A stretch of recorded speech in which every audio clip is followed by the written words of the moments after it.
ముందుగా రైతులందరికీ కూడా నమస్కారాలండి. Welcome to my YouTube channel SN updates YouTube channel. ఈరోజు ఈ వీడియోలో వచ్చేసరికి ఏంటి అంటే, మరి ఎవరైతే రైతులున్నారో చాలామంది అడుగుతున్నారు. మరి సంక్రాంతి కానుకగా అయితే కూడా ఈ పీఎం కిసాన్ డబ్బులనేది కూడా రైతుల ఖాతాలో జమ అవుతాయా? కావా? అని చాలామంది రైతులకైతే కూడా సందేశాలైతే ఉన్నాయండి. మరి కొంతమంది అయితే కూడా ఈ సంక్రాంతికి జమ అవుతాయని చెప్తున్నారు. మరి అది ఎంతవరకు రియల్? లేదా ఒకవేళ ఇప్పుడు ఒకవేళ జమ కాకపోతే ఎప్పుడు మనకి జమ అవుతాయనేది కూడా ఈ వీడియోలో క్లారిటీగా అయితే చెప్తానన్నమాట. వీడియో కూడా ఎక్కడ స్కిప్ చేయొద్దు. వీడియోనైతే పూర్తి చూడండి. ఛానల్‌కి కొత్తగా వచ్చినట్లయితే సబ్స్క్రైబ్ చేసుకోండి. ఇక ఆలస్యం చేయకుండా లెట్స్ టాపిక్‌లోకి వెళ్ళిపోదాం. మరి ఇక్కడ చూస్తున్నారు కదా! ప్రభుత్వం అయితే కూడా రైతులకైతే కూడా ఏటా రూ. 6,000 అయితే కూడా ఆర్థిక సహాయం అయితే కూడా అందజేస్తుంది.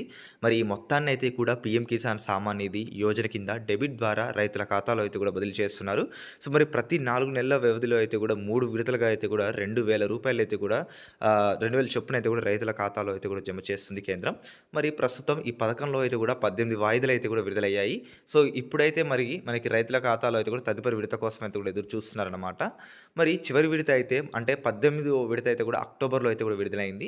మరి దీని ప్రకారం తదుపరి విడత అంటే 19వ విడత అయితే కూడా మనకి గడువు ఫిబ్రవరి వరకైతే కూడా ఉంటుంది. మరి అందువల్ల ఫిబ్రవరి నెలలో 19వ తేదీనైతే కూడా మనకి విడుదల కావచ్చని అయితే కూడా భావిస్తున్నారు. మనకి గత సంవత్సరం కూడా 16వ విడత అనేది మనకి ఫిబ్రవరి 28న అయితే కూడా విడుదలైంది. కాబట్టి ఈసారి కూడా మనకి 19వ విడత అనేది ఈ తేదీలోనే విడుదల కావచ్చని అయితే కూడా తెలుస్తుంది. అయితే ఇంకా అధికారికంగా అయితే కూడా ఎట్లాంటి ప్రకటన అయితే కూడా రాలేదు. కాకపోతే మనకైతే కూడా ఈ 19వ తారీఖున అయితే కూడా విడుదల కావచ్చని అయితే కూడా మనకైతే కూడా తెలుస్తుంది. ఇదండి ఓవరాల్‌గా ఇన్ఫర్మేషన్. అండ్ మీకు ఇట్లాంటి ఇన్ఫర్మేషన్ కావాలంటే మాత్రం ఛానెల్‌ని సబ్స్క్రైబ్ చేసుకోండి. అదేవిధంగా మీ మిత్రులకైతే కూడా ఈ వీడియోనైతే షేర్ చేయండి.